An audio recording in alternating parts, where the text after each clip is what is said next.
کہ کریڈیبل ہیں, ایماندار ہیں, دیانتدار ہیں, جن میں وہ امانت داری ہوگی کہ وہ الیکشن ٹھیک کروا سکیں. تو ہم نے ایک ناصر کھوسہ صاحب کو چنا. ناصر کھوسہ شہباز شریف کے چیف سیکرٹری رہ چکے ہیں, نواز شریف کے پرنسپل سیکرٹری رہ چکے ہیں. تو ہم نے کہ یہ بڑی اچھی طرح ان کو جانتے ہیں, ان کا ساری بیوروکریسی میں ان کا نام ہے. تو ہم نے سمجھا کہ یہ ایک ایسا نام ہے جو کہ ان کو بھی پسند ہوگا, یعنی اس کے اوپر کوئی اعتراض نہیں ہوگا. پھر اگلا نام ہم نے احمد سکیرا کا چنا. احمد سکیرا اس وقت کیبنٹ سیکرٹری ہیں, سب سے امپورٹنٹ, بلکہ دوسری تیسری امپورٹنٹ پوزیشن ہے شہباز شریف کی گورنمنٹ میں, اور وہ بھی ریٹائر ہونے والے ہیں. وہ ان کے کیبنٹ سیکرٹری ہیں. ہم نے سوچا کہ وہ بھی ایک ایماندار, ایک ایسا انسان ہے جس کے اوپر کوئی شک نہیں ہوگا, وہ بھی نیوٹرل امپائر بننے کے قابل ہوگا. اور پھر ہم نے ایک اور چنا, جو میں تو ان کو جانتا نہیں, لیکن میں آپ ان کو نام بتا دوں کہ ہم نے یہ بھی ان کے چیف سیکرٹری رہ چکے ہیں, نوید چیمہ, نوید اکرم چیمہ ان کے شہباز شریف کے چیف سیکرٹری رہ چکے ہیں. تو ہم نے اپنی طرف سے بڑی دیانتداری سے ایسے نام چنے جو ہم سمجھتے تھے کہ ان کو بھی ایکسیپٹیبل ہوں گے. ان سب کو مسترد کر دیا.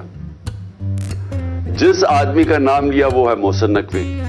اب میں محسن نقوی کے آنے سے پہلے میں آپ کو بتاؤں پختونخوا میں کیا ہوا. ہمیں جے یو آئی نے نام دیا اعظم خان. اعظم خان ایک بہت ریسپیکٹیبل انسان ہے پختونخوا کے اندر. آپ کو پتا ہمارے جے یو آئی کے ساتھ بڑے اختلافات ہیں, لیکن کیونکہ انہوں نے ہماری پارٹی 2/3 اکثریت لے کے بیٹھی ہوئی ہے, کے پی میں بیٹھی ہوئی تھی, لیکن کیونکہ انہوں نے ایک صحیح نام دیا ہم نے تسلیم کر لیا, اور وہ آج وہاں کے کیئر ٹیکر چیف منسٹر بن گئے. لیکن یہاں دیکھیں کیا ہوتا ہے. محسن نقوی جن کو انہوں نے اور الیکشن کمیشن نے منتخب کیا ہے, میں سب سے پہلے تو الیکشن کمیشن, میں یہ آپ سب کے سامنے پہلے کہہ چکا ہوں, میں پھر کہنا چاہتا ہوں, میں نے اتنی بددیانت دار الیکشن کمیشن اپنی زندگی میں نہیں دیکھی. میں نے ایسی الیکشن کمیشن دیکھی نہیں جو اتنی بے شرمی سے تحریک انصاف کے خلاف ہر فیصلہ ان کا ہمارے خلاف آتا ہے. ہر باری ہم عدالت میں جاتے ہیں, یہ ہمارے خلاف فیصلہ کرتے ہیں, ہم عدالت میں جاتے ہیں اور عدالتیں ان کے فیصلے کو اوورٹرن کرتی ہے, کہ کہنے کا مطلب کہ انہوں نے غلط فیصلہ کیا ہمارے خلاف. یہ 8 یا 9 دفعہ ہو چکا ہے. اس کے علاوہ انہوں نے جو توشہ خانہ کا کیس کیا ہے, جو انہوں نے فورن فنڈنگ کیس یہ ہے کہ انہوں نے جو اناؤنسمنٹ کی کہ کیا فورن فنڈنگ تھی, وہ اس کو چینج بھی کیا پروہیبٹڈ فنڈنگ. اس کے بعد وہ اناؤنس کر کے جو پبلک ریلیز کی, اس کے بعد ایک پیراگراف ایڈ کر دیا جس کا کوئی تعلق ہی نہیں ہے اس سے کہ جی عمران خان نے کوئی فنڈنگ میں غلطی کی ہے. یہ سارے عدالت میں کیسز ہیں. اور وہ جو توشہ خانہ کا کیس ہے وہ اتنا بڑا مذاق ہے, اور اس کا سب سے بڑا مذاق اس طرح اڑا کہ لاہور ہائی کورٹ نے جب کہا کہ ہم ساروں کے جتنے بھی پیچھے پرائم منسٹر رہ چکے ہیں, ہمیں ان کی ڈیٹیلز دیں ان کے توشہ خانہ کی, کہ کیا کیا ان کو کس قسم کے ان کو گفٹس ملی. تو یہ گورنمنٹ جس نے میری ساری انفارمیشن دی تھی توشہ خانہ کی, وہ ادھر جا کے کہتی ہے وہی گورنمنٹ لاہور ہائی کورٹ میں کہ جی یہ سیکرٹ ہے, یہ ہم بتا نہیں سکتے, ہم باقیوں کے کیسز نہیں بتا سکتے کہ باقیوں کو توشہ خانہ میں کیا ملا.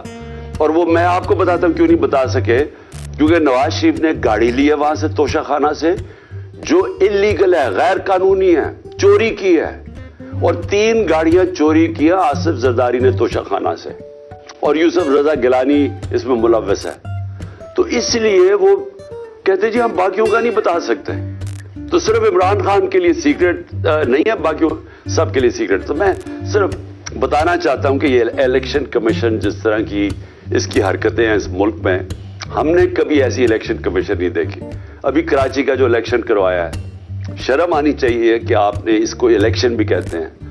ہمارا دسکا میں الیکشن ہوا 22 سیٹوں کے اوپر, صرف 22 پولنگ سٹیشنز کے اوپر ریٹرننگ آفیسر نے اس کے اوپر کوئی آبجیکشن کی کہ ان پہ پھر پولنگ ہونی چاہیے. اس نے سارا الیکشن کھول دیا جو تقریباً 400 پولنگ سٹیشنز کا تھا. تو یہ اس کی ہسٹری ہے. اب یہ ذرا میں آپ کو محسن نقوی کا بتانا چاہتا ہوں یہ آدمی کون ہے. سب سے پہلے جو رجیم چینج ہمارے خلاف ہوئی, جب یہ پوری سازش ہو رہی تھی, تو ہمارے پاس تب گورنمنٹ میں تھا, تو مجھے آئی بی کی باقاعدہ رپورٹس آتی تھی کہ جو سب سے ایک آدمی نے سب سے زیادہ کوشش کی ہماری حکومت گرانے کی, اس کا نام محسن نقوی تھا. یہ بھاگا پھر رہا تھا ساری جگہ, کبھی نواز شریف کو پیغام لے کے جا رہا ہے زرداری کا, تو کبھی زرداری کے ساتھ مل کے سندھ ہاؤس کے اندر بیٹھا ہوا ہے, لوگوں کی حرام کے پیسے سے لوگوں کو خرید رہا ہے. یہ سب پیش تھا. ہر جگہ محسن نقوی کا نام آتا تھا کہ اس نے سب سے زیادہ کوشش کی اس کانسپریسی کو کامیاب کرنے کے لیے. اور یہ وہ ایکس آرمی چیف کو بھی ملتا تھا جس کی اصل تو ماسٹر مائنڈ وہ تھا. لیکن جتنے بھی پلیئرز اس کے ارد گرد تھے, اس میں ایک پلیئر جس کا سب سے زیادہ نام آتا تھا, اس کا نام محسن نقوی تھا.